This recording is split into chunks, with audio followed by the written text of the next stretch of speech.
guys, back to the show, episode 24. We're on, Kenny. Episode 24. Podcast. We're right, mate, you're right. So today, I was on by one of Scotland's probably most well-known PT, in my eyes, Tony Pang. So Tony, thanks very much for coming on, mate. It's a pleasure. Yeah, guys, I'm absolutely buzzing to kind of go through, basically just talk about the journey and any topics that you want to go on. But I'm excited. I love talking about what I do. I love kind of finding out about what you guys are doing, and it's just, you know what I mean, it's an exciting time. Technology's definitely given us all a voice. It's allowed people to reach out, find more about others, and there's a wealth of knowledge out there, you know what I mean? Definitely, and for anybody who's listened to two episodes ago, we had one of your clients, Taylor.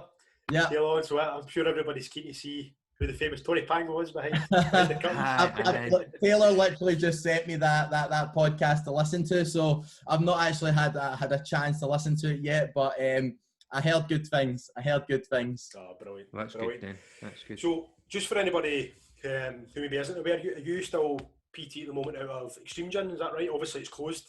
Yep, so basically up until now I was PTing from Extreme Gym, obviously with the whole COVID and the current situation, all the gyms shut down. That was a massive kind of turning point for me.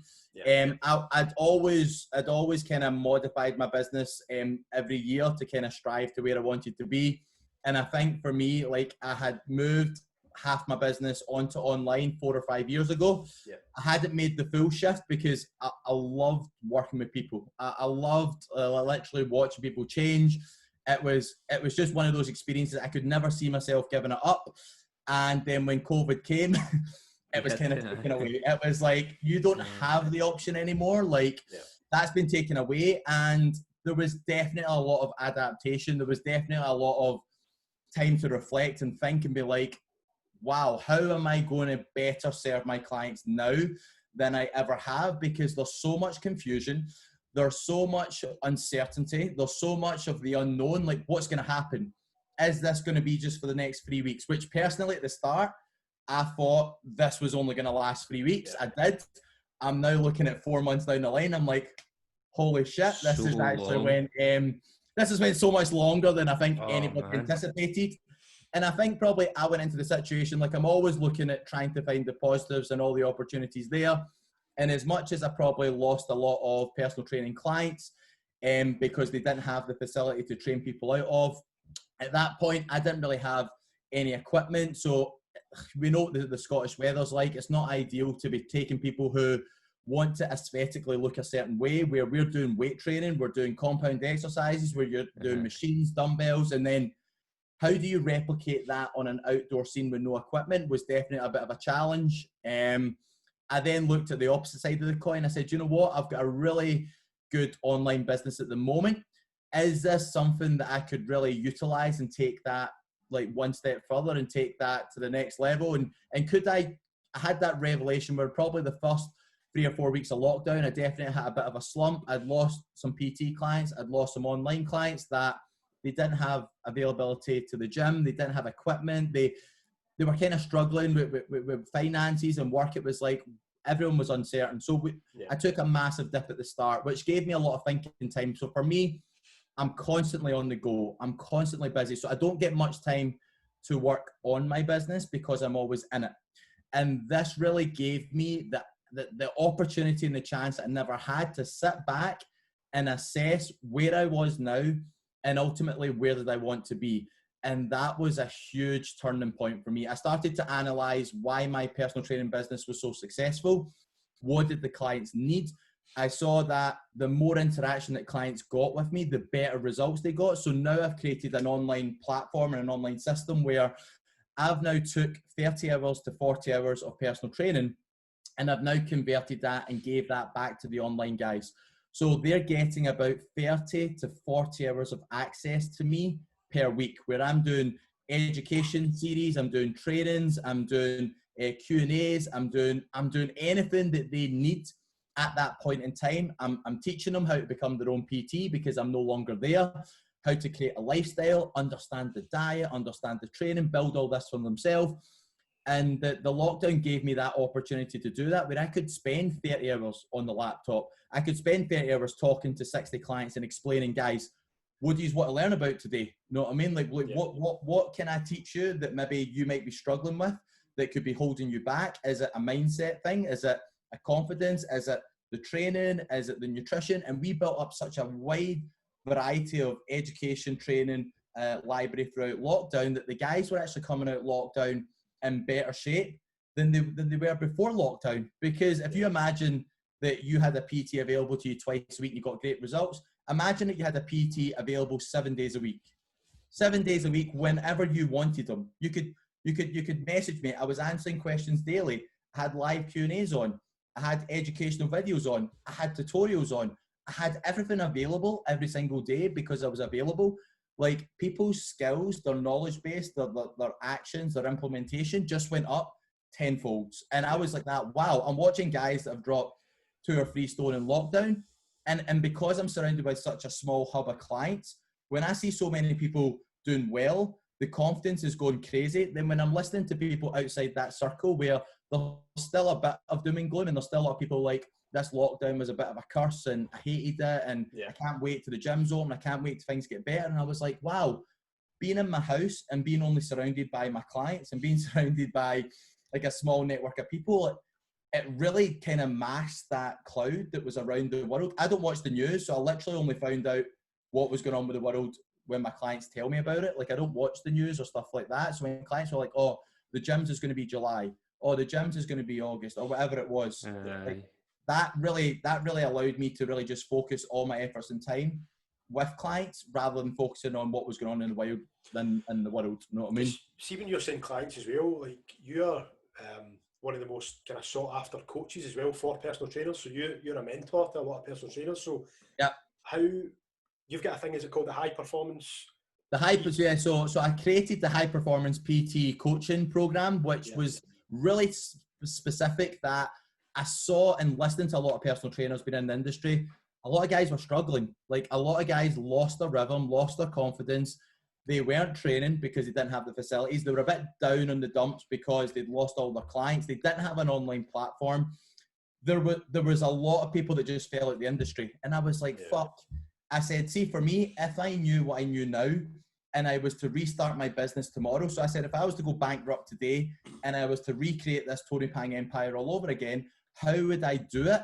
And so I created this the high performance PT coaching program that was literally to take people from having nothing to taking them up to a business that was giving them the time so that they had time to spend on themselves. They were looking after their own bodies. They weren't neglecting their training. They weren't neglecting their diet. They had loads of energy. Mood was good. Confidence was good.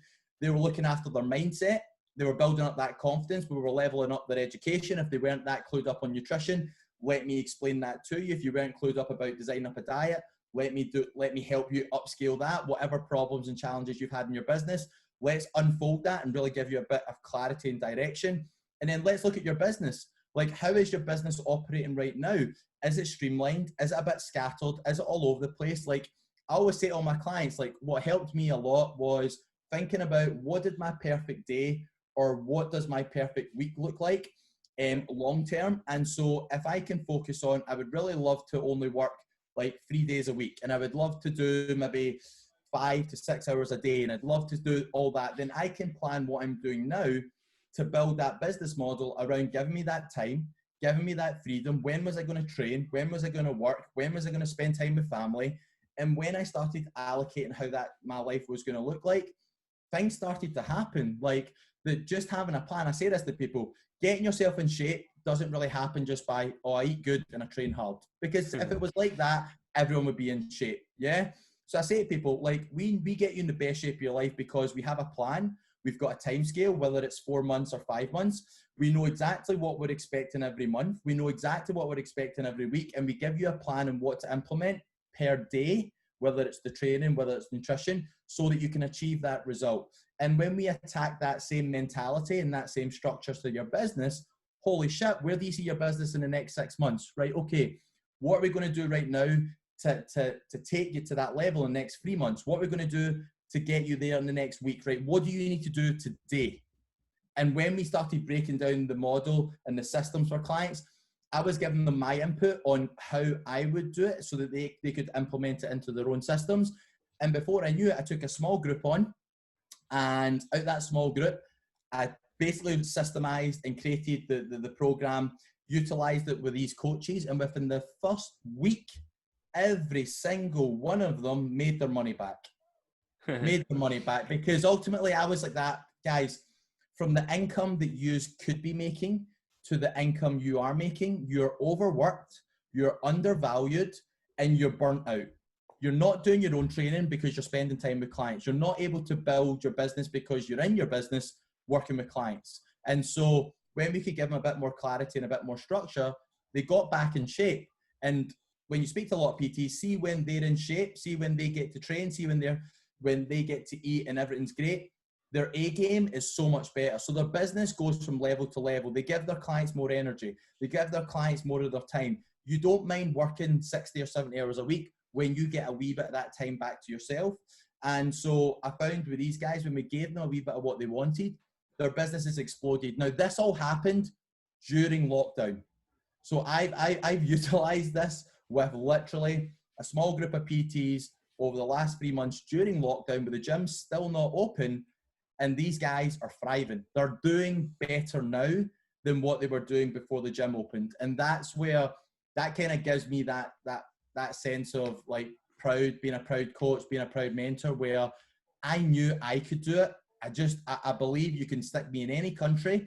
You could stick me with any clients and I would transform their fucking lives. Like, I'm 100% clear. I'm 100% certain, no matter who you are, if you have the right mindset, I will take you from where you are now to where you want to be. And it doesn't matter whether that's stepping on a world stage or whether that's just getting in shape for your holiday. Like, I believe in you more than you believe in yourself. And when I could pass that on to the PTs, I just knew that I could do it. And now that I've seen PTs do it, fuck, I just knew for these guys, if you can do it through lockdown and you can come out lockdown in a better position, like, nothing is going to stop you. Business is not going to slow down with another pandemic, with another second wave, which potentially could happen. The gyms still aren't open yet. So when you can modify your system, when you can modify your body, modify your approach, you adapt to your environment. Now, if the environment's shit, cool. But if we can get through the worst of the situations, then things are only going to get better. Things are going to go to a level that you've never been before. And now that I've seen it with other PTs, I'm ready to really take things like one step further and showcase that with a lot more people. You know what I mean? Definitely. How did you end up structuring that? Was that something you were just thinking about? Like, do you just never switch off? That you just that's definitely a downfall of mine. I can't switch off. Like, I struggle to switch off. And I think that I've been happy that I was when I started as a PT in 2008, I left my ego at the door. I was always happy to reach out and ask for help.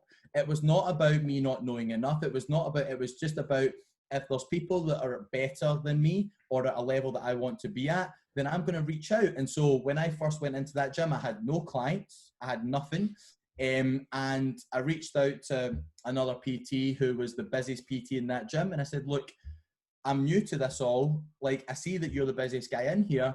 Like, what could I be doing better? Like, how could I build up a client base? Yeah. And so I reached out. He gave me that help and that guidance, said, look, this is the things that you should be doing. And I got to work very, very quickly. And within the first 6 months, I was full. And that I found being full, that it was easy because every person I was talking to was like, wow, I speak to you for 15 minutes and I'm fucking pumped. Like, I'm ready to work with you. I'm ready to change my life. Like, I'm buzzing off your energy. And I says, because I love this. And I says, when you tell me you want to change, and I know in my heart that that's 100% achievable, whether you feel it is or not, like, I believe in your results more than you believe it. And I want your results more than you want it. And so any type of results that we achieve are always better than what you expect. I had a fantastic conversation with a new client today where I said, look, I always say to clients, like, what would you love to achieve? Like, what's the end goal? If we had a 3 to 6 month time scale, what would you love to achieve? And the answers are always generic. It's always like, look better, feel better, lose a bit of weight, build a bit of muscle. See, when I really got to the nitty and gritty, see when I really delved in and I said, guys, if there was no option and I could give you 100% what you've always wanted, what would that be? Don't think unrealistic, just think about what would be the dream. And when they're like, well, if I could have abs and if I could have a bit of definition, and I could, like, when we started, and I said, and how would it feel if I give you all of that? You know, that you changed my life. And I'm like, boom. That's when people ask me, like, what do I do? I'm confident in saying I change people's lives. You know what I mean? I take them from where they are now and I take them to places that they've never been. Whether they're a PT or not, I just want to know what you want, and I'm going to guide you and I'm going to help you get there. That's where I get my fulfillment. That's where I say that this job is priceless, because you work with different people at different levels. You watch people change, grow mentally, physically. And that, I don't think there's many jobs you get that sense of fulfillment, you know what I mean? Where you can transform someone's life and they turn around to you and say, Tony, this was the best thing I've ever done. Like, you've changed my life, like, to a point where it's unbelievable. I wish I'd done this 10 years ago. You know what I mean? I wish I hadn't spent my life chasing a dream that I was never felt was achievable or stuff like that. So for me, when I hear stuff like that, it only drives me and only motivates me more and more. And sometimes I get a lot of my clients say, look, you inspire and you motivate me. Half the time I get motivated and inspired by my clients. You know what I mean? Because I'm listening to achievements that they're doing, and I'm like, fuck, that is why I do what I do. You know what I mean? That's why I wanted to help the PTs get out of a bad place and get to a point in their life where they're changing people's lives. They've got a business that ultimately is so rewarding. They get paid great amount of money. They get themselves in shape. They get to build up people's confidence, learn about nutrition and education. And so if I could do that to 100 or 1,000 other PTs, wow, the nation as a whole is going to be a better place. You know what I mean? The world as a whole. Now, I can't say I can change everybody, but I can certainly help the people that reach out and say to me, Tony, I would love to take myself, take my body, take my business to that place. And I'd be more than happy to be like, look, let's do this, because it's the most exciting journey that you're ever going to do. And I say this to all the guys, this will be the best investment you've ever made in your life. I can guarantee it. You know what I mean?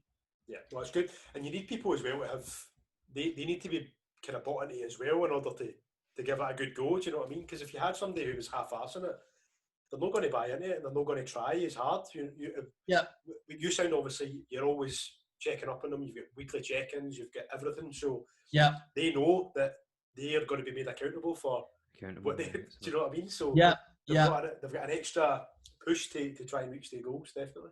Yeah, 100%. Like, I say that to people, like, I don't need more clients. Like, I've got more than enough clients. Like, I'm happy. What I need is success stories. What I need is people to transform their lives, because it allows me to showcase what I'm able to do with people. And so I'm very, very select on who I work with. I make sure I have that consultation with every single client. I find out where they're at in their life. Like, I find out what do they want to get from the program. I find out all this information to give me an idea. Are we going to be a good fit? Because see whether you can afford it or not afford it. If we're not a good fit, then I'd rather not start the journey, because a coach to client or mentor relationship is based on communication. It's based on being able to talk through all the challenges, create that plan. It comes from that enjoyment. And when you don't have that relationship, then you're not going to get the best out of your business. You're not going to get the best out of your body. You're going to be quite mediocre. And I say this to everybody, like, I'm not here to be average. Like, there's loads of people that can settle for average. We're here to be fucking, like, unbelievable here. We're here to be known as either the fucking best or the guy that's striving to be the best. And when you get there, like, you surround yourself with enough people like that, you feel invincible. You feel like, fuck, if I had somebody that's never seen their abs before and I could really work with them long enough, I could get them on stage. Whether that's something they wanted to do or not, that's regardless. But I have that belief that we can take anybody to whatever level that they want to achieve. You know what I mean? They just really need to, I really need to understand for them, what's their why? What's their reason? Why are they doing this? You know what I mean? You ever heard of the never-ending why question? Yes, you asked that about 7 times to get the... Yeah. And I think, like, people will ask me, like, why do I do what I do? And I've got 3 kids, and I've got a baby that's literally just 7 months. And my big driver in life was, when I had my first child, was there was a different priority now. It wasn't just about work. Whereas before that, it was quite selfishly about work. It was all about work. And I couldn't see, I was blind to see that I just looked at it like I was running a successful business to support my family. But if I was never there for my family, who was I supporting? Yeah. And so my big reason learning from that is like, look, you're never going to get that time back. Like, I've been able to spend more time with my daughter from when she was born until now because of lockdown. I've been able to see her eat for the first time, go in a bath for the first time, walk, crawl, talk for the first time. Like, these are things that I 100% would have missed out on because I would have been in a gym, because I would have been PTing. And these are things that I'm going to cherish. And now I'm focusing on the memories that I'm going to create with my family, because ultimately when you're grey and when you're old, when you look back at your life, like, what are you going to remember? You're not going to remember that nice car or that nice house. You're going to remember the holidays. You're going to remember those birthdays. You're going to remember those events in your life. And they're something that you're going to reminisce, and it's going to give you that emotional feeling again, which you're not going to get from materialistic things. So when I've been able to really cherish family now, I've really started to appreciate that I would rather make less money and have that time back with my family. But obviously it's not a case that I can just spend all my time with my family and not work. There is a bit more of that. But at least now I'm taking that into consideration, that this is a balancing act. There needs to be time for me where I can look after myself. I can be the best for my family. I can be the best for my clients. I can be the best person that I can be. I need some time for myself, whether it's training, whether it's self-reflection, whether it's nutrition, all that type of stuff, that then I can look at my business, then I can look at my family. And yes, I'm trying to get that balance right. And sometimes you get it right and sometimes you get it wrong. But at least if you're always adapting to the situation and everybody understands, that's what's key in all of this. You know what I mean? Definitely. Powerful stuff. Like, you can tell you've sussed it. You've got it. You've got it down. I've not sussed it. I'm not 100% like I've dialed this in. But what I have said is I've realized for myself, and I've critiqued myself. I've critiqued my business. I've critiqued where I am at in life and been like, is there things that I could have done better?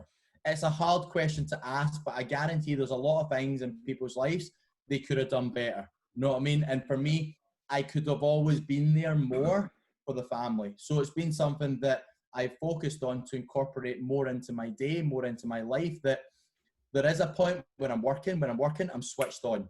Now I've started to realize that when I'm with the family, I need to switch off. That I don't just want to be there subconsciously and I'm there in person, but my mind is elsewhere. Like, I need to switch off. And probably now I'm in a better place where I can just leave my phone.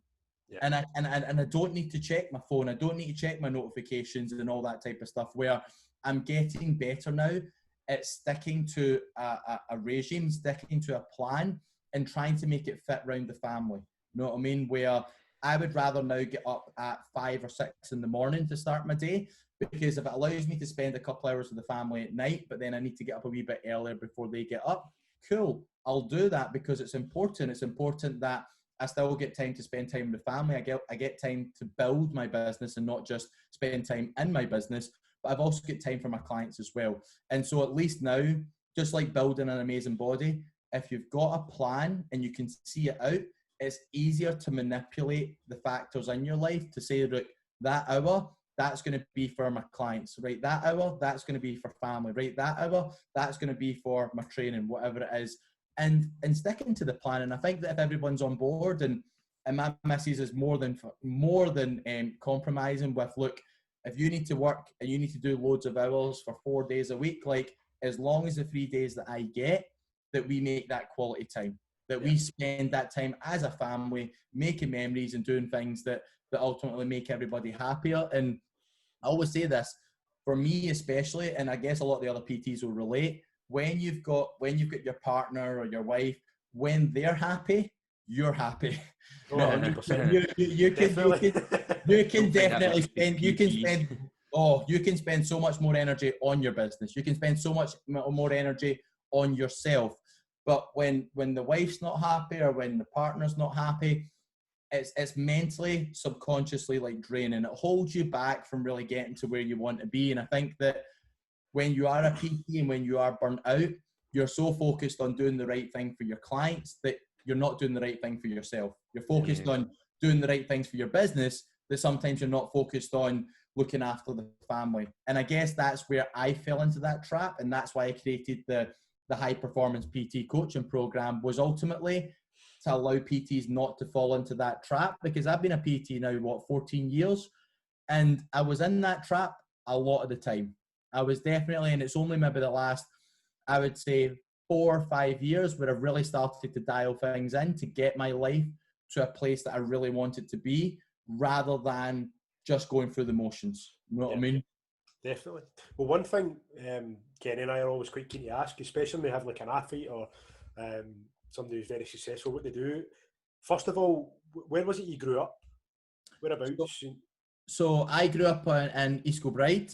It's funny because when, like, people always say, were your parents sporty? And I guess for my parents were workaholics. See, that's where I get it from. They were always spending their time at work. They were always spending their time building the business. And so I never really had that relationship with my parents. They were never really there, which is probably where I've got my drive for business now, is I've seen what they've done. Yeah. I've seen that they've excelled in business, and I thought, fuck, that's something that I would love to do, and I've followed in that footsteps.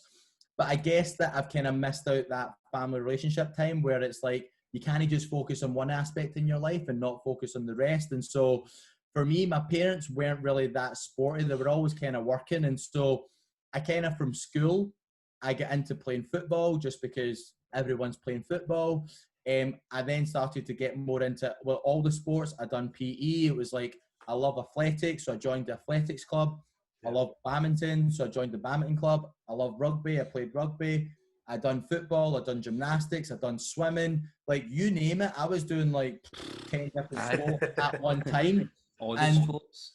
And I guess that's probably what kept me. And it's funny because I've never been out of shape. I've always been super skinny. I've always had low body fat. I've always been pretty fit. And I guess that's just stemmed from like doing so much and probably not eating enough. And that definitely was probably a big player for me, where I was constantly on the go. I'd be constantly on the go at school. And then after school, I'd be constantly on the go with physical activities. And it's funny because that was a passion and that was an enjoyment that I probably couldn't see a career in as of yet. I just knew it's something I loved doing. I thought, you know what, like everybody, maybe I'll go and become a professional footballer, do something you love. It sounds great, make good money. Again, I took myself to a high enough level and got badly injured and was basically out the game for probably 1 to 2 years of rehab. At that point in my life, I realized that all these hours that I had spent doing training, I was spending maybe an hour and a half playing a 11s game on a Saturday. I was spending an hour on a Sunday playing fives. I was spending hours every single day at training football, football training. And then after that, if I was playing out with my friends, I must have spent about 20 hours plus weeks, hours per week, just doing that, thinking that that was all I was going to do. And school never interested me. Like it didn't. Like my grades sucked. Like I wasn't into studying. I wasn't really that smart. And I kind of just, I wasn't really sure where I wanted to go in life. You know what I mean? And so when I started to go through the ranks, I loved doing sports. So I knew that I was always going to do it. I just didn't know that it was going to be a career for me. Yeah. My mum and dad owned restaurants. They just saw me as, you know what, start working in the restaurant, start making some money for yourself before you really need to know what you want to do with your life. Like at least start to build up some savings, some income.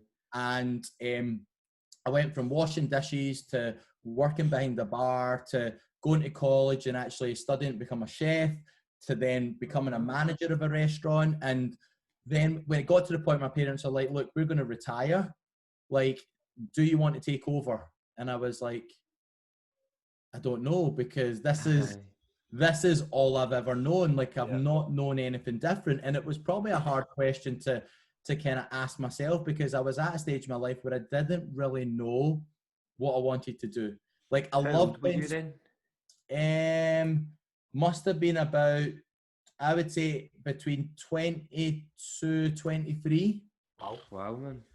And I think for me, I looked at that and I was like, if I do this, this is probably what I'm going to do for the rest of my life. And for me, that scared me, because it was like, if I'm all in, I'm all in, and I'm not even 100% sure. Like, I'm not 100% sure.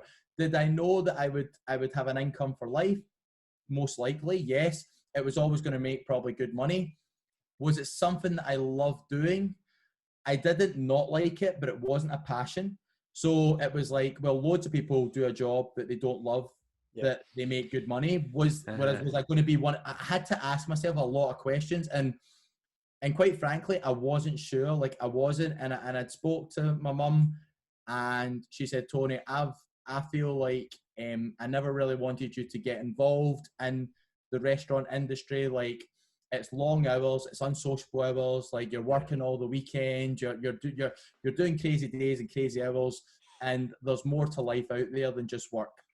And so, at that point, it's funny, I fell into personal training by accident. One of my friends in the gym, like, for me, when I stopped playing football at about 16, I then transitioned to going to the gym, because I spent so many hours playing football, training, all that type of stuff. And because I could no longer do it, I had to fill my time doing something else. My mum went to the council gyms, and she went to all the classes, and she was using whey protein. I was like, what is this stuff? Like, and she was like, why don't you come to the gym? Like, and you can just do some exercises. And I was like, right, okay, I don't really know what I'm doing, but let's go. And she got me a gym membership, and I went to the gym, didn't have a clue what I was doing. So I would look at somebody using a machine and be like, that looks pretty good. I'll do some of that. And then I saw somebody else do another exercise, and I thought, fuck, that's really good as well. And it's funny because, like, I'm old, and I'm definitely to the point when I started, there wasn't social media.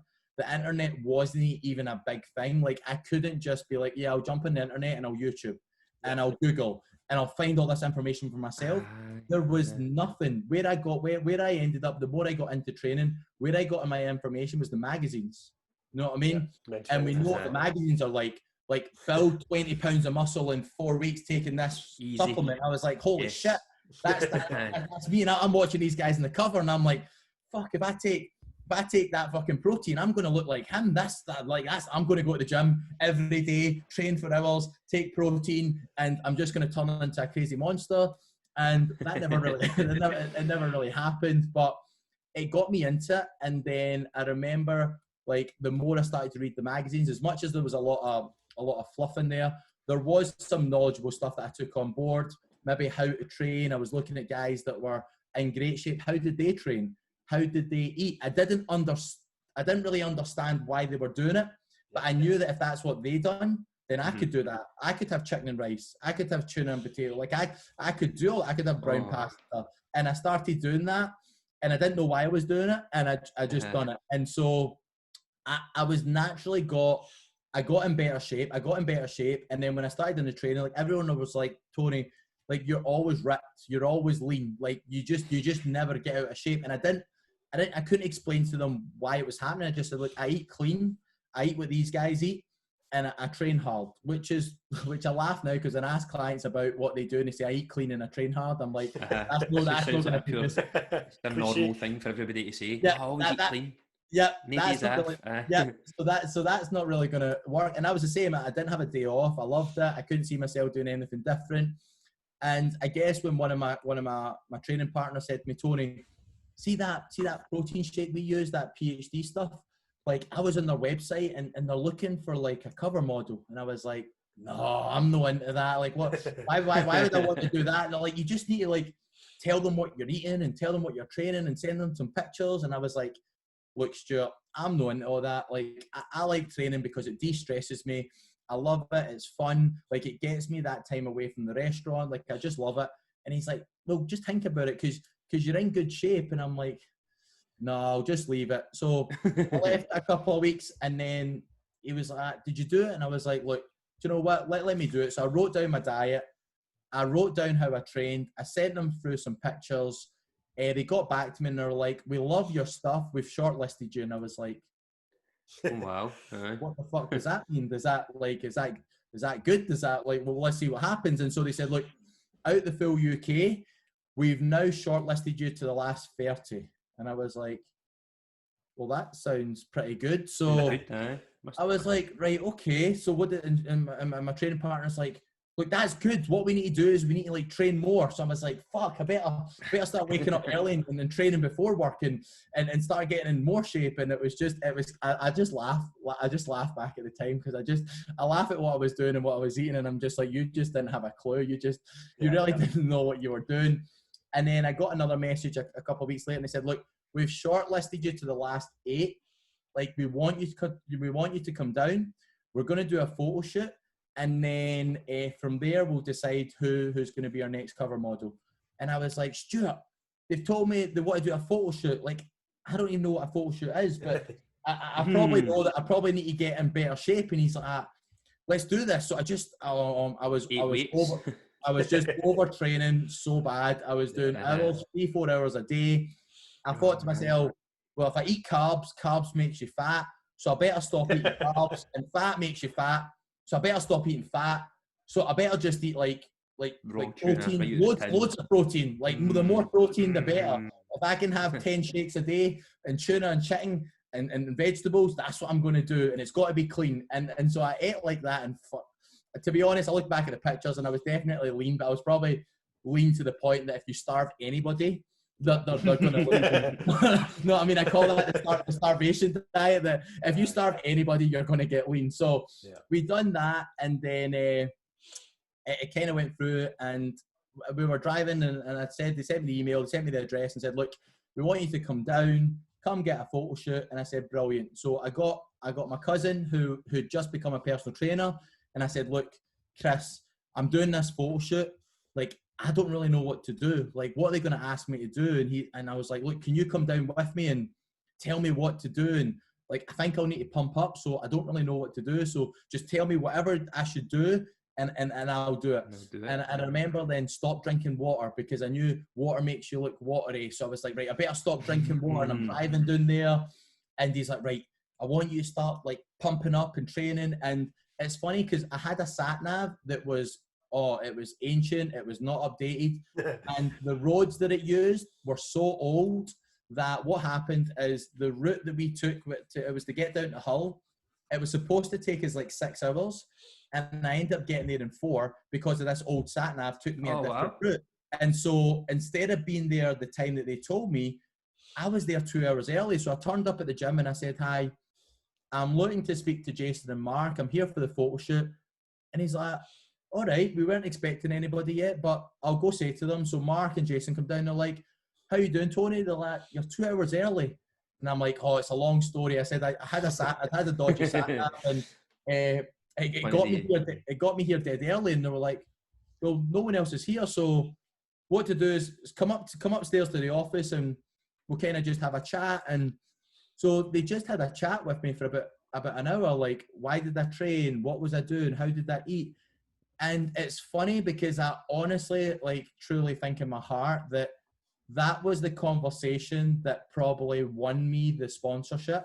Was that conversation, not because I was in shape, not because of anything else. I really did feel like they just got a sense of, I quite like this guy. You know what I mean? I think he would be good. And then I think what just sealed it off was when we done the photo shoot, they were like, fuck, the guy's in shape. He's in shape and we really like him. And I think when all the other guys came down for the shoot, they just turned up, they just done the pictures, and then they just went away. There wasn't any rapport. And I think that stood out for me. And obviously for me, with that sponsorship, most supplement sponsorships are like, they're like, you get them for a year and then that's it. And I remember when I was with PhD and I was doing all the expos, doing all the open days, I was literally with them for about 8 or 9 years. Like, it was unbelievable. And I think that for me, it was just like being part of the family. It wasn't like being like you're a sponsored athlete. It was just like you're part of the team. And I guess there was a turning point for PhD, which there was a turning point for a lot of supplements where they get bought over by bigger companies and the messaging changes. I think that the owners were into bodybuilding. They were into training. They were into getting in shape. They developed supplements for the athlete. And then I think things changed when they're now developing supplements for somebody that goes to the gym. Doesn't necessarily need to be an athlete. The masses. It's the masses, exactly. And I think when that started to happen, the messages were getting diluted. They weren't the kind of, not hardcore messaging, but it wasn't the kind of the direct messaging that I had in the first 9 years. Yeah.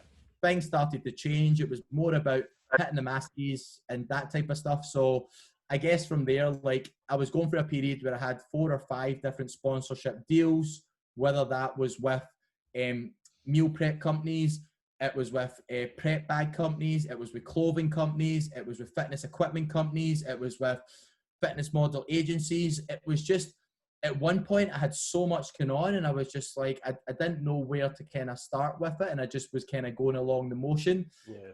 And I think now when I look back at it, like, I've still got my sponsorship with Powerhouse Fitness just now. And for me, I kind of use the kind of sponsorships now as, is this something that I would necessarily use myself? Is this something that I would ethically promote to my audience or promote to my clients? Would it be something that I would get them to use? If it is, then I'm happy to come on board. But if it's something that I'm not really going to use, I don't really believe in, then I don't really want to promote to people that trust me. Like, oh, Tony says this company's really good, but I'm not really using them. So I'm like, look, we're now doing sponsorships. I'm more concerned about, I provide a service that changes lives. If you want to use supplements, that's not a problem at all. The supplements is maybe 5% of your results, but 95% of your results is going to come from your training. It's going to come from your diet. It's going to come from the plan, the structure, the community, the accountability, the check-ins, all that type of stuff. And so that's where I'm like, supplements are a very, very small part of the equation. And I think for a lot of people now that get into the gym, it's like, look, I'm starting the gym, so what do I need? I need a pre-workout. I need something to give me a boost. I'm like, that. You've not even went to the gym yet. You've not even stepped in and lifted a weight. And you want something to give you a bit of a boost. I'm like, no, that's not the right way. And then if someone wants to lose a bit of weight, the first thing they do, I'm going to get a fat burner. Because if I get a fat burner, it's going to help me lose more weight. And I'm just like, guys, there's no quick fix to this. And ultimately, the people that go for the quick fixes, they never get the life-changing results. They never sustain those results. They achieve something that's short-term, short-lived, and then they revert back to their old ways.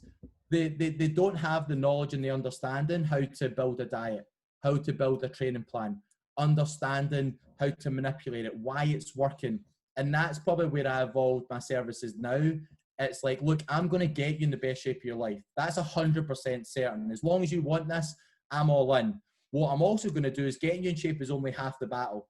The other half of the battle is, how do we teach you to do this for yourself so that you can now sustain this, maintain this, and create a lifestyle for yourself that you can replicate year in, year out. Like, once I've got you in the best shape of your life, I've motivated you and I've shown you that you can do it. I've released your full potential.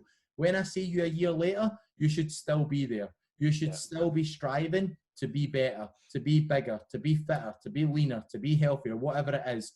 Because once you've got the tools, it's like riding a bike. Once you learn and once you know how to do it once, you'll know how to do it for the rest of your life. You know what I mean? Yeah. See, when you were talking about going down to do the PhD, sort of maybe a rehearsal, would you call it? Were you a PT at that time? Nope. No. Right. No. Okay. And that's how I fell into PT. Is when I done that, when I won that sponsorship, I was now plastered over men's health, men's fitness, muscle and fitness. I was on the magazines. People were like, that, fuck, I know that guy. Like, and they would then speak to me like, Tony, like, could you write me a diet? I want to get in shape. And so people were asking me about like PTing and about getting in shape about a year or two before I was even a PT.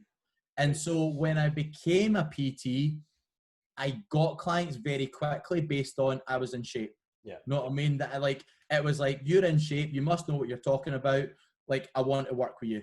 And that's what kickstarted the journey. But it was then taking it one step further, that when I started competing, when I started to do more nutrition courses, when I started to learn more, every year I would allocate maybe 5 or 6 different like nutrition, supplementation, training courses per year to really upscale my knowledge base, really get me to the pinnacle and get me to the peak of my knowledge, so that I was benefiting from it because I was taking my body places that had never been before, but I was using that with clients as well. I was helping them take their body to places that they'd never been before.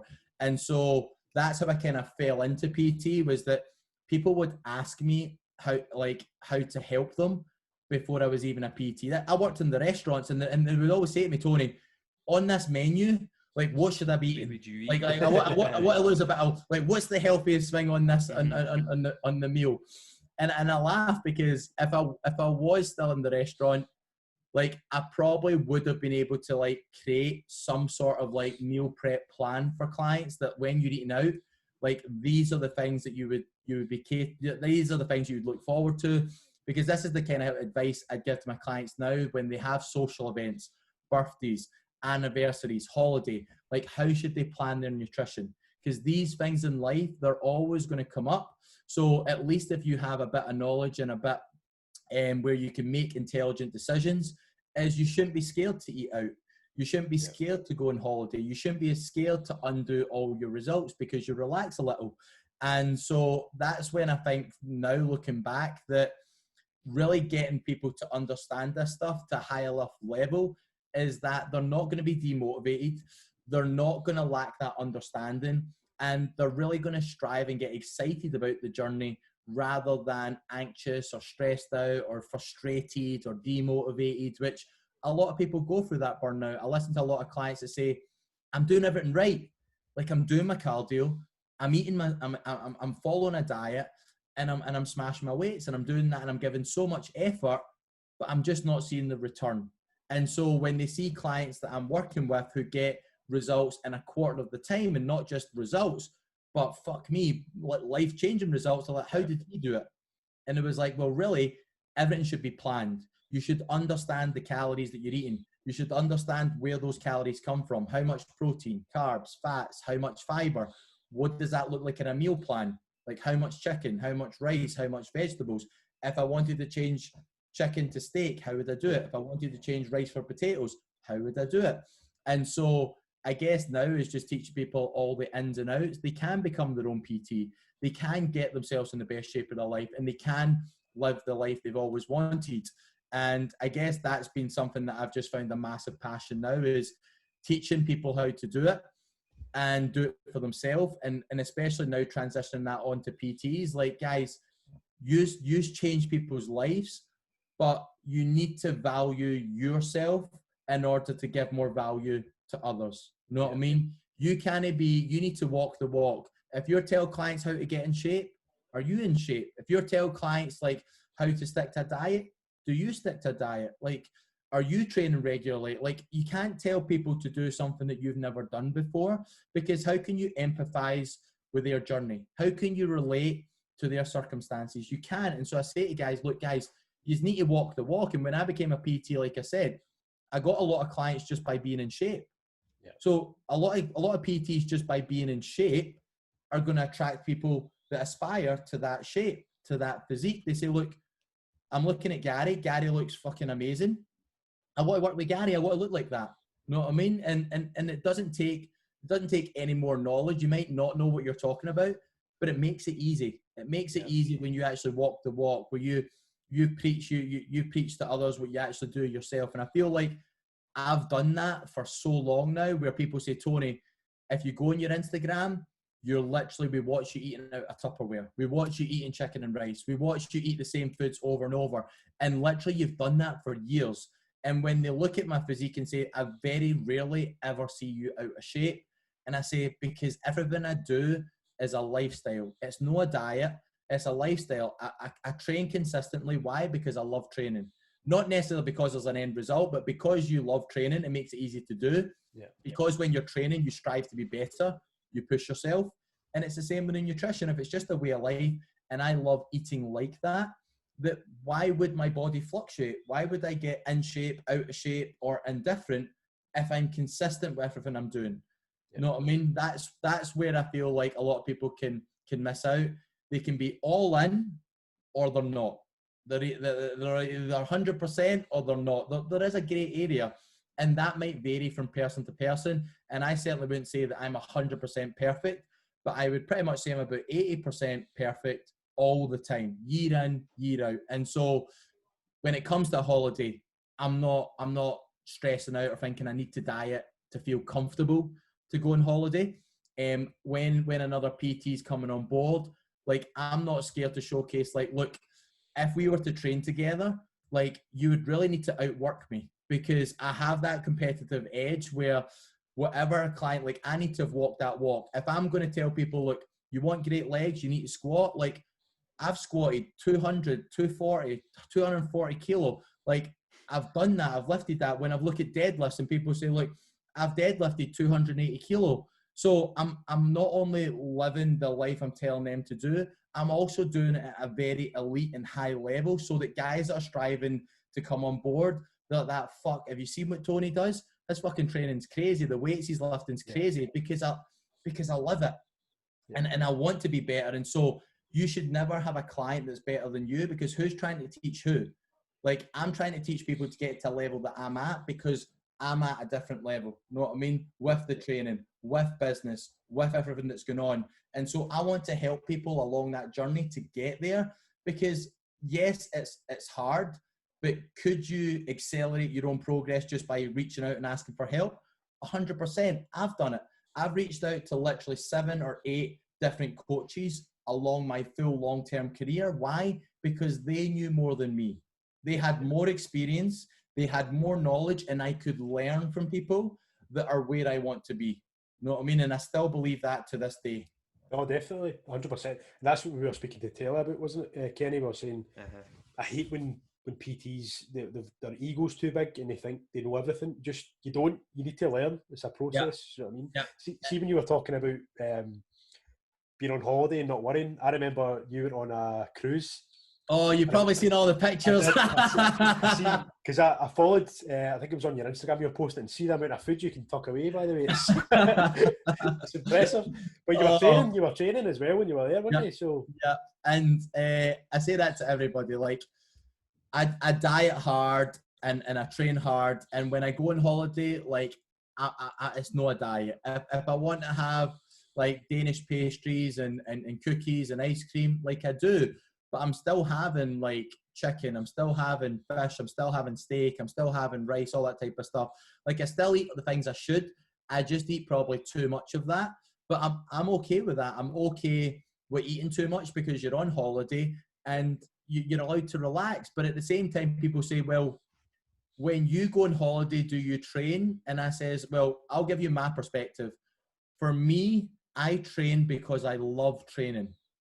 That is why I do it. So let's not confuse that with some people go on holiday because they feel like, I need to train to stay in shape, or I need to do it for a specific purpose. I don't need to do it. I want to do it. Like, it's my release. It's my time. It's that place that I get to myself. And so when I go on holiday, when people say, like, what do you look forward to? Like, I look forward to training.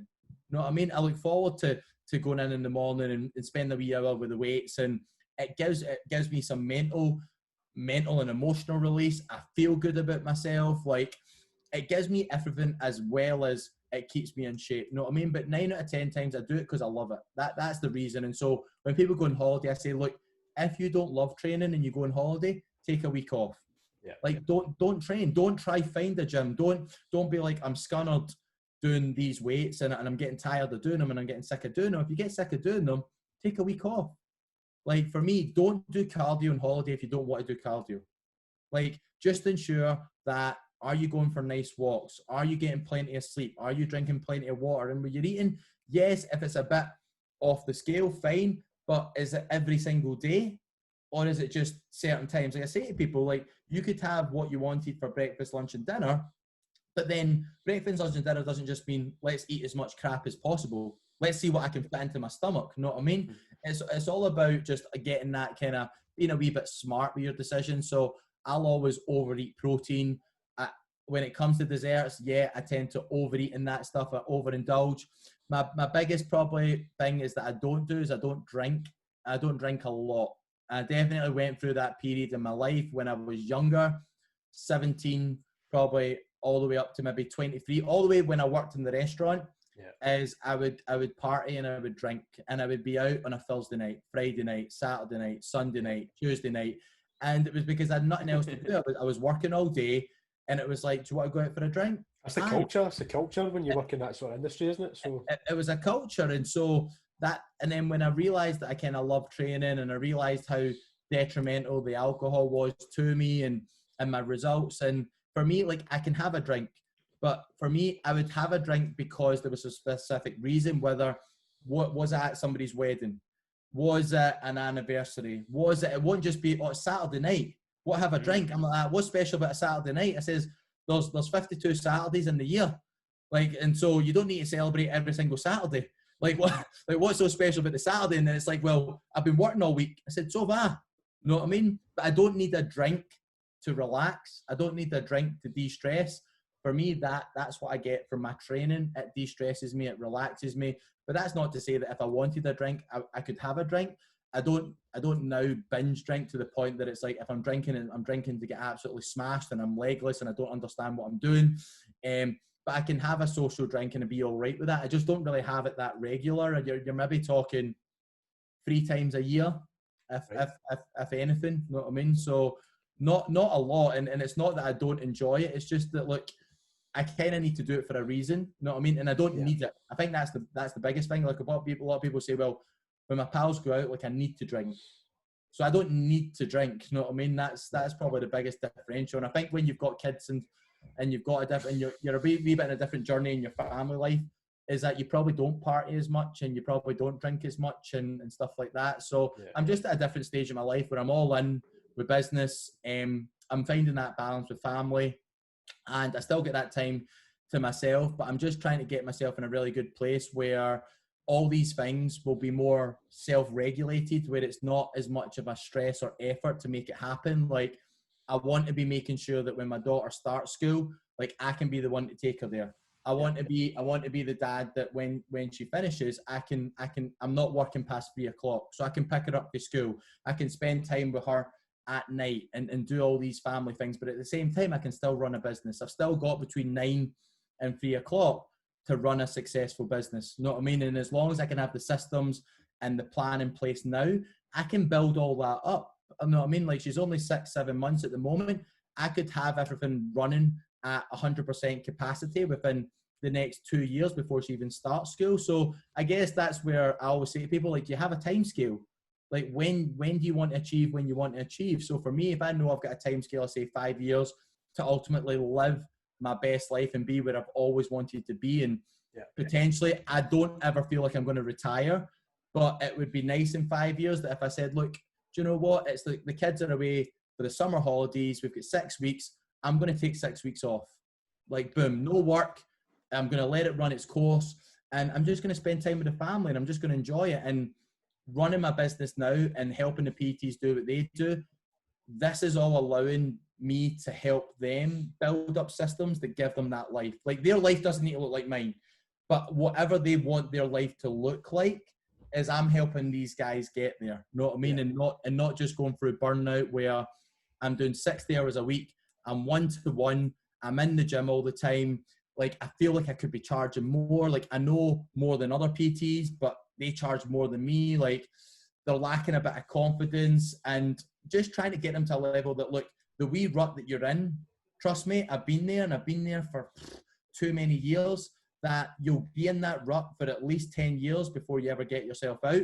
So do you want me to help you avoid that rut and just get straight to business? You know what I mean? Get yourself in the best shape of your life, attract better clients, boost your mindset, lift up your education, take your business to the next level. If we can do all that for you, what would that mean? And again, it's like me working with clients. They say that would change my life. So like that response I'm looking for when I'm working with non-PT clients, when I says, look, if I can get you in the best shape of your life, what would that mean?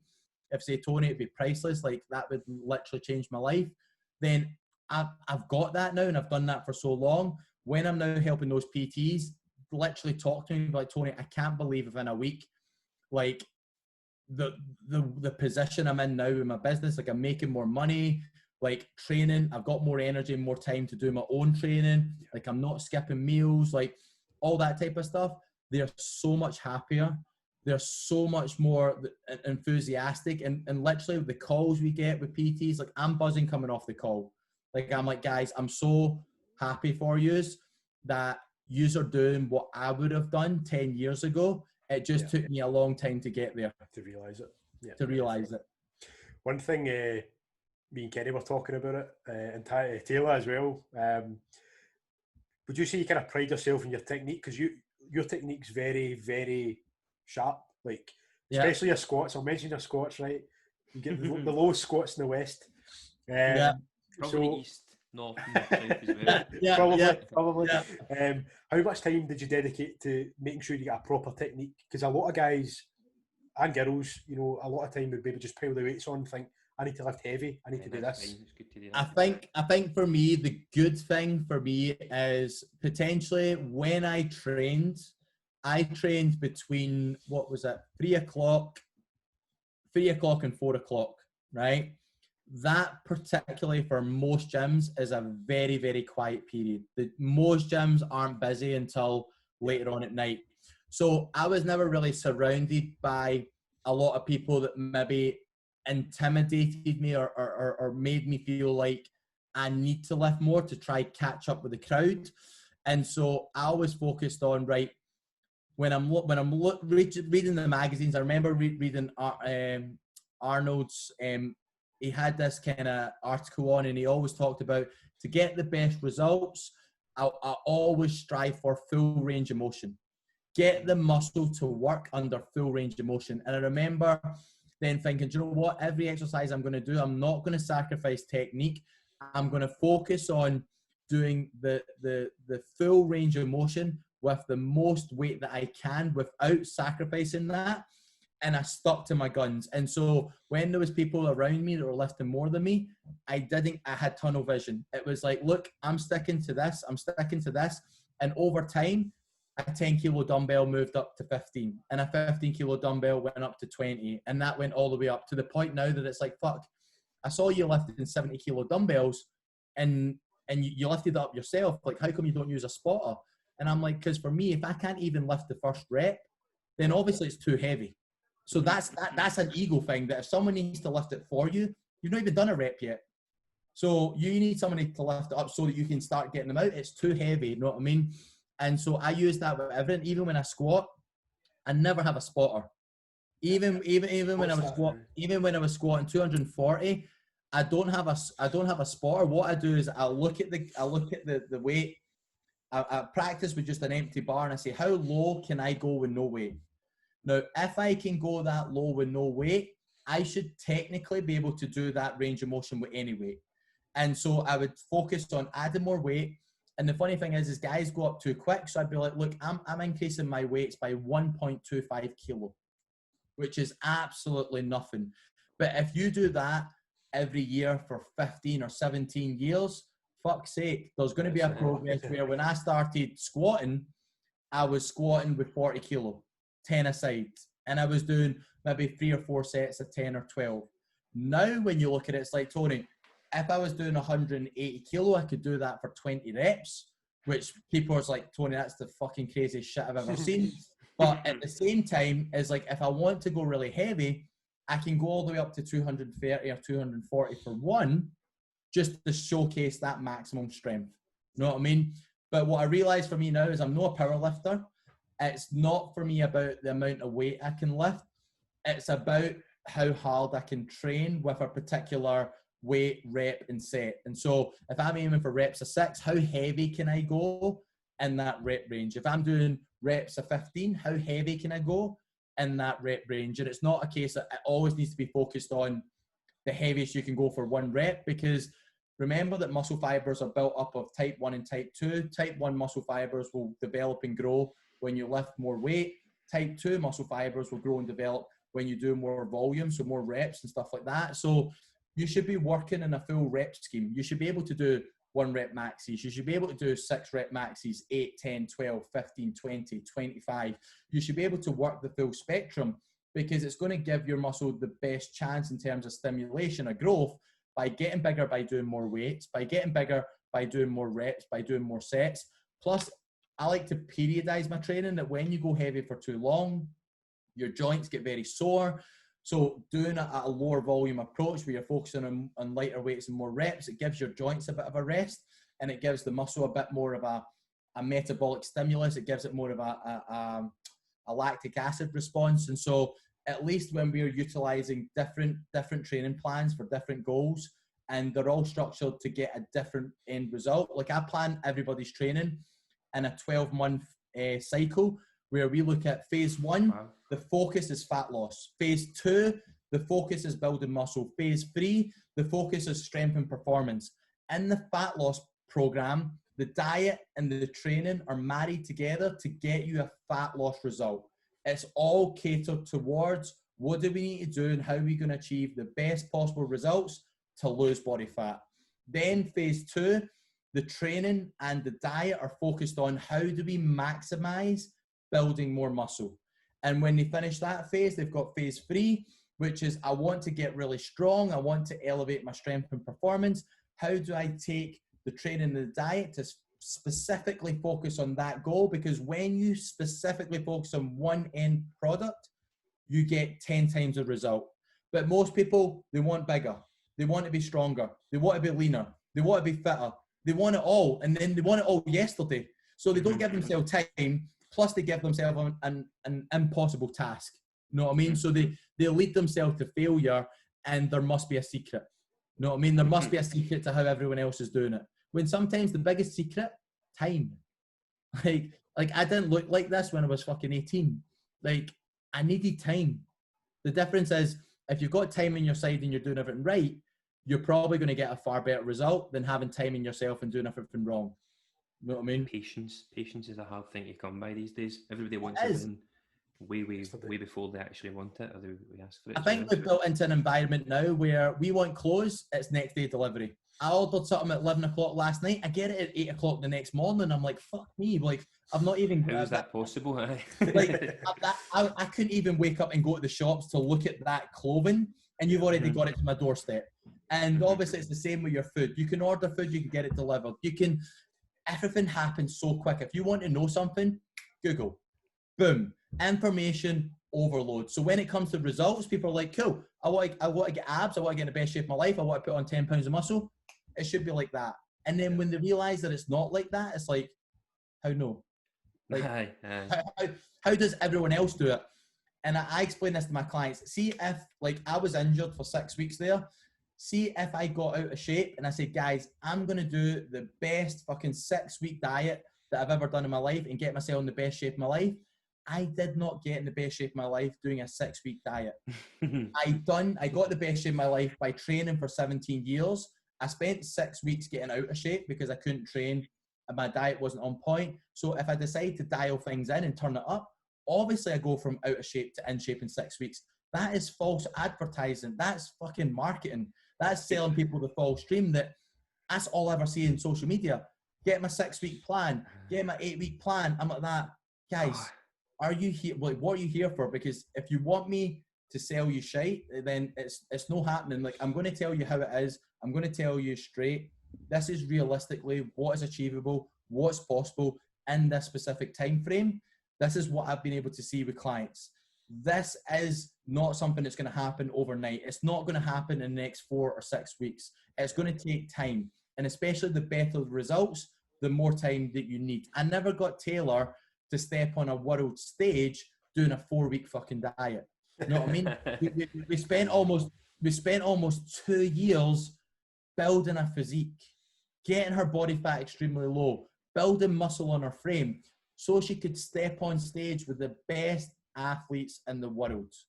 Like, we don't produce results like that just with a 6-week diet. How quick can you build muscle?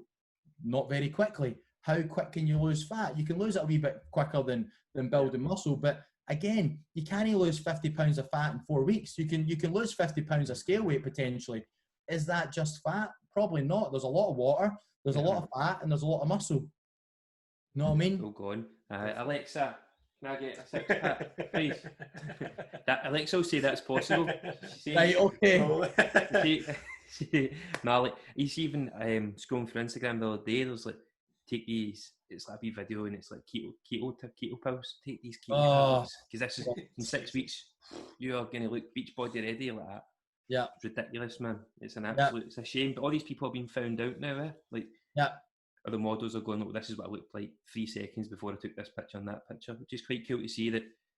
That it's not real, and I guess that's probably the biggest takeaway for me is, see, because I'm not into this photoshopping and all that crap that people do. See, whenever people met me in real life, they were like, "Fuck, you look like you look like the guy that's in the picture," and I'm like, I would hope so. Who else am I going to fucking look like? Like they say, well, there's a lot of people that they look like one way in pictures, and then you see them in real life, and you're like, that guy doesn't look like that. How's that? And I'm like, that's called technology.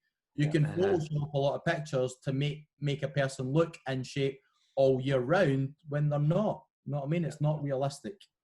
So see, future then, we touched on it kind of right at the start of the podcast. So you're predominantly looking to be online now? So I've took that plunge now. So since lockdown, it forced, so my long term, I always wanted to do it. I probably never had the confidence because I felt like I just love PTing. Like I love working with clients. I love getting results. I love it. I couldn't see me ever stopping it. It just so happened that COVID came along and it just took that decision away from me, and I just had to go with it. So it's a blessing in disguise, and it didn't seem like it at the start. But my God, I'm looking back now and I'm like, it's probably the best thing that's ever happened, because it forced me to create an online business that is ultimately doing so well that I don't need to PT anymore. And it allowed me to kind of realize that people don't need a PT to get results. You know what I mean? They need to be able to speak to somebody on hand. So have me available when they need me. They need the education. They need the accountability. They need to have structure and a plan. They need all of this. And that's something that ultimately I want to teach people to do. So if somebody did come along and say, look, I'm a complete beginner, so like I would need somebody to PT me, to show me what a squat was, to show me what a chest press was, then I'm saying, look, I'm probably not the guy for you, because my program is predominantly catered at people that are already going to the gym or have been to the gym before. It's not catered towards complete beginners or complete newbies, which I'll be 100% honest, it's not. Was that something I'd done at the start? Yes. But for me now, the guys that were seeing me for PT, they saw me for PT not necessarily because they needed a PT. They just liked it. They just like going into the gym, and they liked me pushing them. They didn't need me. They just liked it. And there was a big difference that I realized, that a lot of my client base, they don't need PT. They need everything else. They need the knowledge. They need the accountability. They need the plan. They need the education. They need all that stuff. They don't need somebody to stand and count the reps. 1, 2, 3. They don't need that. They need the rest of it. Do you think there was ever a point where people just enjoyed saying Tony Pang's my PT, like became a status thing? Because that's like, see, like in Dubai, people like, I've got a PT. It's like an actual status. It's not just like I need a PT. It's just, I've got this really, really good PT. And I feel like for me, right, I had probably a period, and maybe still, of people. I definitely want people to be proud to be like, I'm working with Tony. You know what I mean? And Tony, I see Tony as being the best of the best, and I'm working with the best of the best because I want the best results. That definitely gives me some sort of like pride in that. But I would ultimately say that if somebody was only wanting to work with me for status, and they weren't in it for themselves to produce results, then I would be able to get that sense within either the consultation or within the first 4 weeks, where I'm happy to get rid of clients. And if I was able to showcase you in the middle of lockdown, when I had a lot of clients and I made this transition and I developed the program, the education platform, there's literally about maybe 50 or 60 hours worth of education training. You get 30 hours of access to me. The results have been mind-blowing, that when I got to that point, I had to look at my client base and be like, who's the people that aren't performing? Who's the people that don't really want to be here? and had to do a full clear out. And I cleared out a lot of clients, and they were maybe, they were just going through the motion. Everybody comes at things slightly different. Some people lose that drive and motivation. So it's not just a case of, I got rid of you because you didn't produce results last week. It might be like, look, it's been 8 weeks in lockdown. It's been 3 months in lockdown, and you're still drinking at the weekend, and you're still not training, and you're still not following the diet. Like, this isn't that important to you. So we need to kind of call it a day, because it's not their time at the moment. I need to surround myself and surround my clients with highly driven individuals, because we are here to level up and create a new standard that's unbelievable. And that just means that everybody in here is looking to be the absolute best. And when you get a group of clients like that, everybody's results goes from level to level to level. Everybody's bouncing off each other. The energy's great. And if you think that when people listen to me, they're like, fucking, like, I feel your energy. Imagine 50 people like me. Like, all my clients always say to me is that when they've worked with me long enough, like their wives or their partners or their husbands, like, you just sound like Tony. You're like a mini fucking Tony Pang. And I just laugh, because I'm just like, it's so true. Like, I want to rub off on people. I want to give them that impact, that energy. And I remember one of my clients has got a son, and he's like, my dad's with Tony Pang, and Tony Pang's the man. And he said, what do you want to be when you're older? And he's like, I want to be Tony Pang. And he's like, because my arms look big, and he's doing all this, and he's like, can you see my six pack? And he's doing sit-ups and all that. And he's like, Tony, I literally was going to video it and just send you it, because it was the funniest moment ever. And I was just like, fuck, like, sometimes I forget that social media is a platform that there's so many people. And I guess I sometimes forget that there's actually a lot of people that maybe even listen to what I've got to say or follow for what I've got to say, until maybe I go to the cinema and some guy's like, how you doing, Tony? And I'm like, I am good, and like that. Oh, like, I follow you on Instagram, and I'm like, all right, cool. I was like, it's great to meet you. And I'm just like, and I just forget sometimes, like, this happened, which was the funniest thing that ever happened. My missus is like, I just can't believe that this happens to you. So we were in Tesco, and a guy was with his girlfriend, and he's like, oh, there's Tony. So he ran up and said, Tony, can I ask you a question? And I'm like, aye. He says, look, I know you're bulking the new, and I'm trying to bulk, and I saw what you're kind of eating. So, like, what should I like get in my trolley basket right now? And I'm like, well, what do you struggle with? And he's like, look, like, I know you eat a lot of rice, but like, I struggle with rice. And I says, well, what about wraps and pittas and what about cereal and stuff? And he's like, oh, well, you can eat that stuff. And I'm like, aye. And he's like, right, wait there. And he fucking runs to the other side of the supermarket. He starts filling his fucking trolley, comes back and finds me in a different aisle. And he's like, mate, fucking brilliant. I love that. Does this look good? And I says, mate, that looks class. And then he went away. And my missus was like, that guy just asked you about your shopping. You just told him to get, and he just fucking went and got it. Like, what the fuck is that all about? And I'm like, look, like, if I followed somebody that was in great shape, and I followed their every word, and I saw them, like, I'd probably be the same. I'd probably like, what can I do? Like, is there something that I can do? And at least I feel quite good that a lot of people on my social media, they'll ask me questions, and then when I see people in real life, they'll ask me questions. So it's great in that sense that at least I try and make myself as approachable as possible. I guess I would say to most people is, the more video content that I can do, I guess that more people feel like they know me before they ever meet me. And so it makes it easy just to start talking to me and ask me questions. And sometimes I feel bad, because I'm like, I don't really know that guy's Instagram name, or I don't really know who that guy is. I hope that he just tags me so I can be like, how you doing, mate? It was great to have that conversation, and I'm really glad you got what you needed. You know what I mean? Definitely. I was watching your YouTube back in 2010. It was your first video, Why Diets Don't Work. Yeah. The message hasn't really changed for you, has it? Like, it's still still saying you need to stick to diets, and you said that was diets don't work, but you said it's a lifestyle. You need to stick to a lifestyle. You need to make it So I would probably need to 6 watch weeks back in. in that video, because I could probably say things that I said and done 10 years ago as things that I'm not saying and doing now. So I would I was just saying it was like, no, I was just saying it was like, it's a lifestyle. Like a 6-week diet, it's not going to work, because in 6 weeks, what do? You revert back to who you were, and you go back to that sort of ethos. So that ethos for me is still there. It's not, and I say this to people, the reason you see me able to stay in shape year in, year round is not because of a 6-week diet. It's because the way I eat now, I can see myself eating like this for the rest of my life. So any results that I'm able to achieve, I'm able to sustain. I'm able to maintain that result. And that is what the lifestyle is all about. You should train because you love training. Yeah. You should eat well because ultimately it makes you feel better. When you eat crap, you feel like crap. You know what I mean?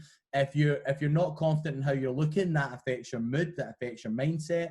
And so everything's interlinked. You know what I mean? Like, if you want to live a great life, you want to be confident, you want to be, I'm not saying everybody needs to be ripped and whatever it is. I just need to be you need to be in shape. You need to at least like do a wee bit of training, look after your diet, all that type of stuff. No one needs to be an elite athlete. I say that to everybody. You don't need to, like, I had guys that wanted to lose a bit of weight, and I managed to convince them to do a photo shoot, and their reaction was, I would never do a photo shoot because I'm never going to look like you. And I'm like, that, guys, you're not doing a photo shoot to look like me. You're doing a photo shoot because if I was to ask you like 6 months ago if you were able to lose 5 stone and tell me now that you look and feel the best you have ever felt, like, I want to capture that for you and give you that moment in time for you to look back on year in, year out and be like, fuck, ask anybody who's out of shape, that's not happy, that's not confident in their body, and say, would you like to do a photo shoot?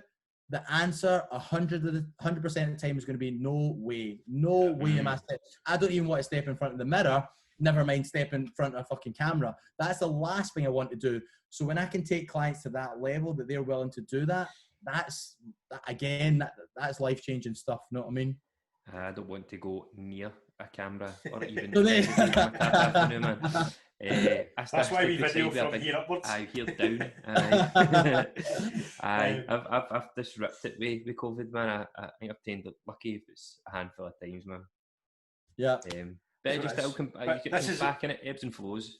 It does, and this like you say, your energy, you do feel it because you do find. I feel like when training a wee bit. And that's where I guess when I go on YouTube and maybe I'm watching a motivational video and I'm like, fuck, like I want to go train. I'm like that. You should be able to bring that energy to your clients, because remember, your clients aren't always going to be motivated. They aren't always going to be inspired. And at least the feedback I always get with my clients is, Tony, I only need a 5 or 10 minute conversation with you and I'm fucking back in the game. I'm buzzing and I cannot wait to get back on it. And that is all that people really need is, look, I believe in you.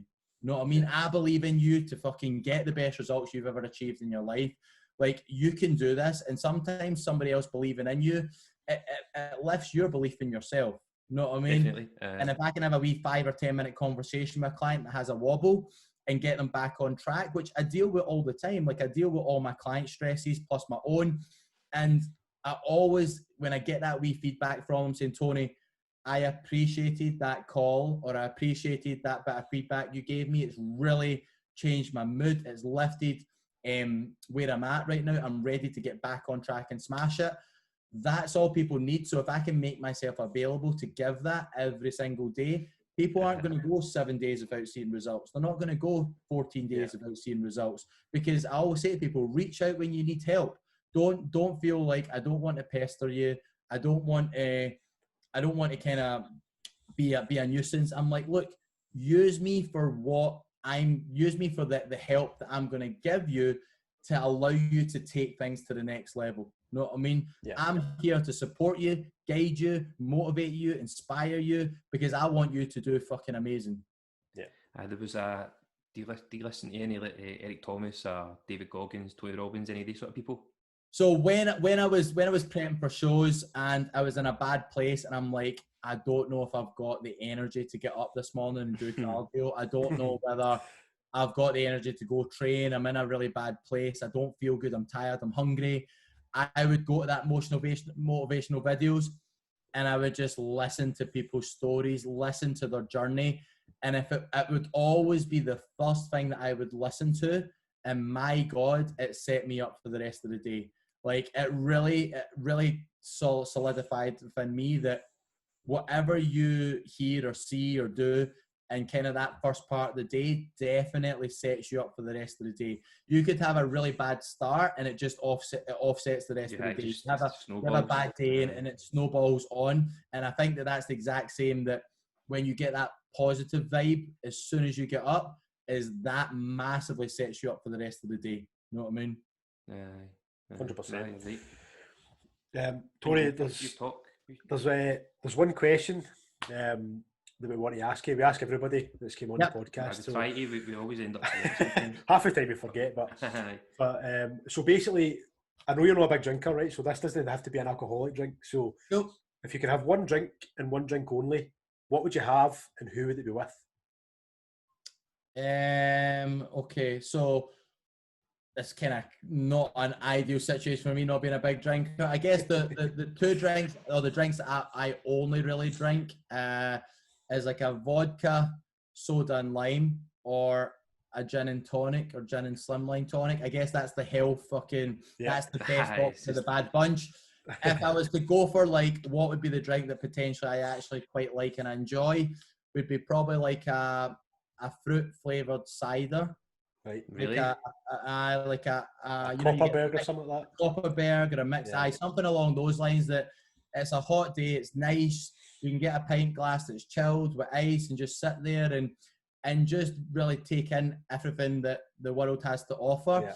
And I guess this is probably going to seem like sobby and everything else, but I guess for me, like one of my biggest fans or one of my biggest supporters is my missus. You know what I mean? Is that she's pulled me out some bad places, and I guess that people only ever see the highlights of my life, and will always ever see the highs. That they don't understand that I'm a human like anyone else. I go through struggles, I go through problems, and who looks after me when I'm looking after everybody else? You know what I mean?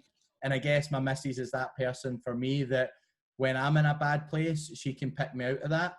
And I think you need someone like that in your life that can really, because for me, I'm looking after everyone else's problems. And so whether it's the PTs, whether it's non-PTs, like regardless of what goes on in my life, I don't let that affect them.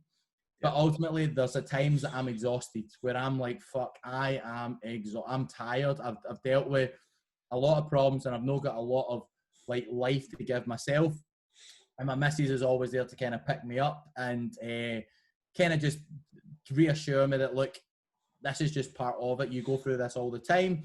And we take on challenges, like every couple and every relationship goes through challenges. But ultimately, every time we get through that, it just builds our bond and it builds our relationship, and it takes me, kind of builds me more of that mental fortitude that, look, life is there to test you. Life is not easy, no matter what it tends to portray at you. You could see somebody in better shape, you could see somebody making more money, and you think that they've got the life. Like, everyone's got things going on in their life that they don't necessarily want to talk too much about, and everyone goes through that.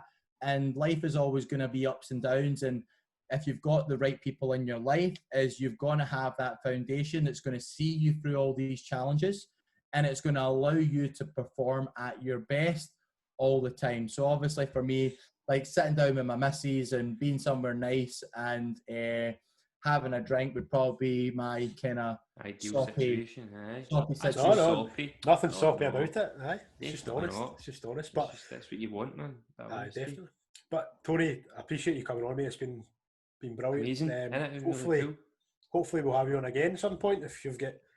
Yeah, I'm more than happy. Like I said, I've done loads of different podcasts, and I always say to the guys, like, I'm more, what one of my missus always says to me is, like, I'm a fucking talker. Like, I never shut up. Like, that literally when I'm talking to clients or whenever it's a passion of mine, like, stick me, when I was in the SECC, stick me in front of 1,000 people and say, Tony, I want you to go talk.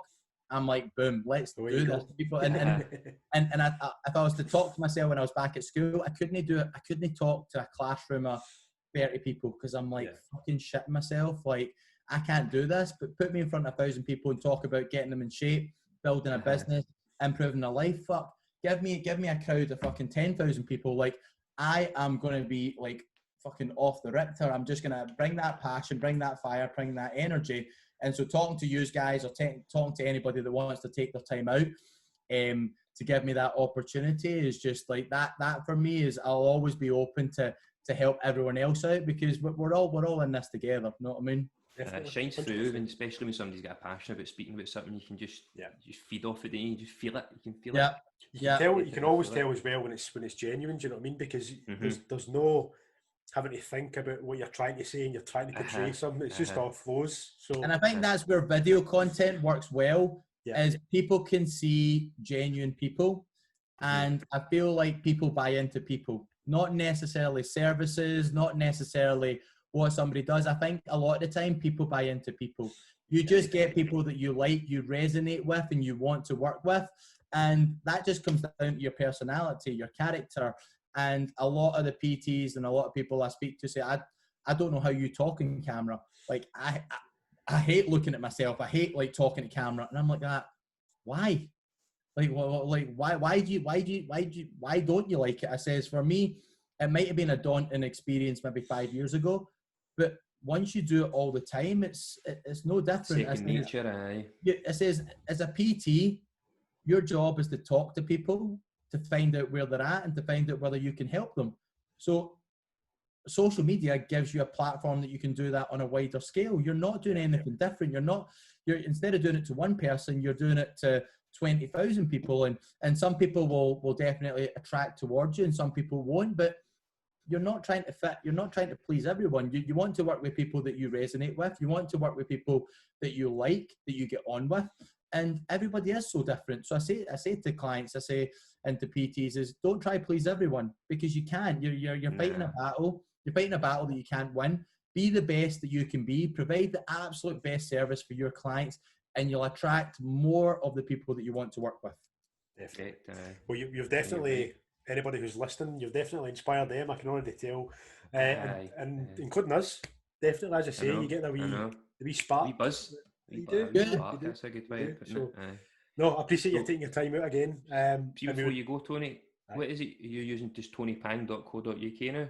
Yep, tonypang.co.uk is the best way to get all the information about me. I guess for most people on socials, they'll get in contact with Facebook and Instagram and stuff like that. But I'm kind of available on all platforms. But the website is just tonypang.co.uk.